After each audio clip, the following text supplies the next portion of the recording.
For gamers short on time and even shorter on patience, this is the Busy Gamer Review. So, I loved the first Outer Worlds when it dropped years ago, so I was naturally really looking forward to diving into Outer Worlds 2. And while I had a lot of fun with it, it definitely has its issues, especially if you're a gamer who values your time.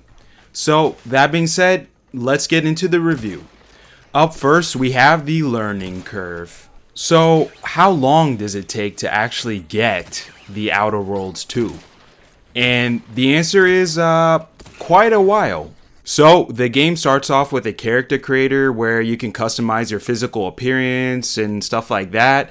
And then it lets you pick your background and distribute your skill points, all of which impact your gameplay and dialogue options that are available later in the game.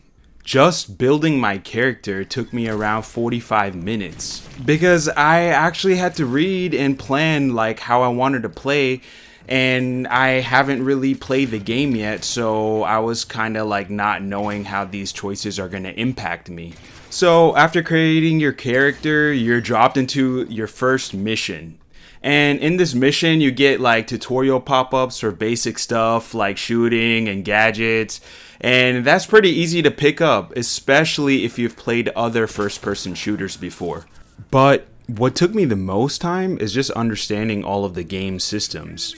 These systems include things such as the crafting or the weapons and armor mods, the skill points and perk system, and especially like the new flaw system that I really enjoyed and I'll be getting a little bit later into in the review, and just simple things like navigating the UI.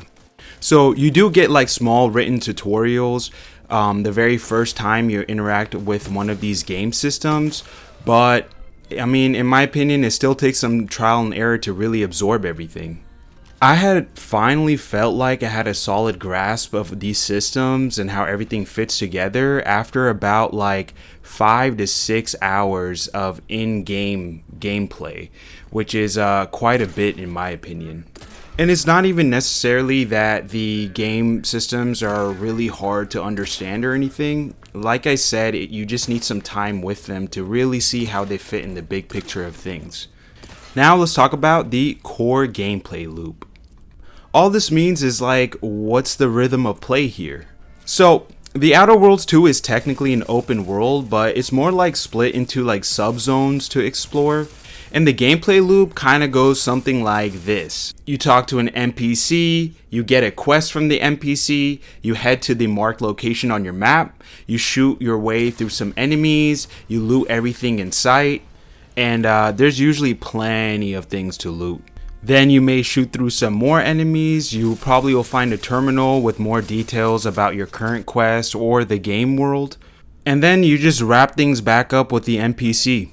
The gameplay loop is a bit dialogue heavy, but in my opinion it works because the writing and dialogue choices are really engaging. The choices you make during the dialogue actually do affect quest outcomes and how certain factions may see you. And the shooting feels great. The gunplay is snappy, weapons have good feedback on them, and the loot system just keeps you experimenting with different types of weapons. The melee though, it's pretty underwhelming. It felt kind of tacked on and I almost never enjoyed using it. It was pretty clear to me that this game is like built around guns first. Now let's talk about the session length sweet spot.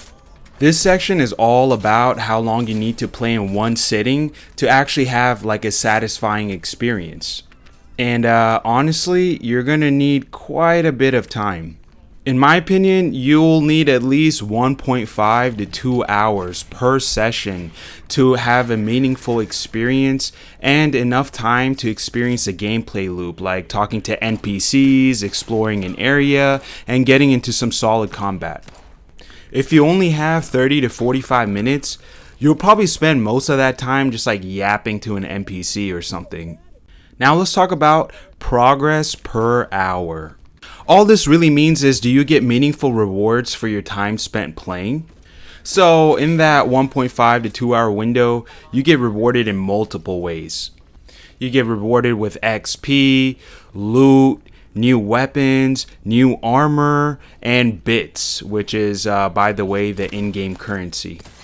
The quests are rewarding and exploration pays off too. And there is a lot of loot in this game. You'll find plenty of loot just by poking around. The bits you get can be spent on things like weapons, consumables, ammo, and trust me, you'll need to restock your ammunition often. Leveling up in this game is also extremely satisfying. Every single time you level up, you get 2 skill points where you can place where you want and align with the build that you're trying to make. And at every other level, you get something called perks, which you can kind of think of them like Call of Duty perks or something. I mean, it's not exactly the same, but you get the idea. And those perks actually depend on where you have allocated your skill points, so it definitely matters how you level up. And I really love the new flaw system. I mean, I know it existed in the first game, but it's definitely a lot better in this game. Essentially, it gives you like an optional trait that you can either accept or reject, and it comes with a trade-off. Like, it gives you some benefits and some downsides. And it's just a lot of fun experimenting with different flaws that you can get. And these flaws are actually triggered by how you're playing the game. For example, there's a flaw called over-prepared. Now, this flaw gets triggered if you are often reloading your gun without letting the magazine empty. Now, what this flaw does is it gives you a 50% bigger magazine size. But the trade-off is you get negative 40% damage for 8 seconds after a weapon's magazine hits empty. There's a bunch of cool flaws you can pick up in this game, and I found it really fun. So overall, every session felt really rewarding to me, and that's something a lot of RPGs struggle with. Now it's time for the bloat check. About how much of this game actually feels like busy work.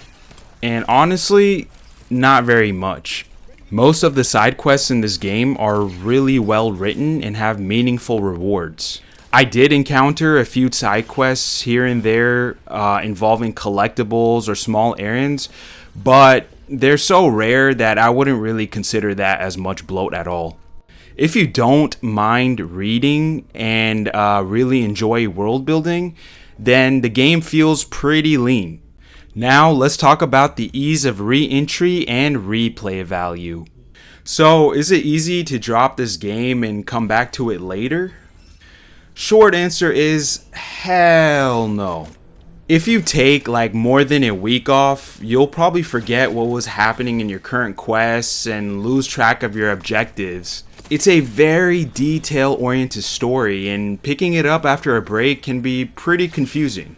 So, in my opinion, this is a game best played consistently, or you'll spend your next session trying to remember who's who or who said what or what you're even doing. The replay value, though, is very good. The different builds you can make and the different dialogue choices you can make can change your experience in really big ways. And the perk and flaw system really encourage multiple playthroughs. What also encourages more playthroughs of this game is that there is no respecking. You get that option only once after your first mission, and after that, you have to commit to whatever you invest your points into. So, in conclusion, Outer Worlds 2 is a fun, rewarding RPG that respects your decisions, but not your time. It's a game that demands long, focused sessions and a good chunk of mental energy just to stay immersed. So my verdict is that even though it's a great game, it's not a good fit for busy gamers.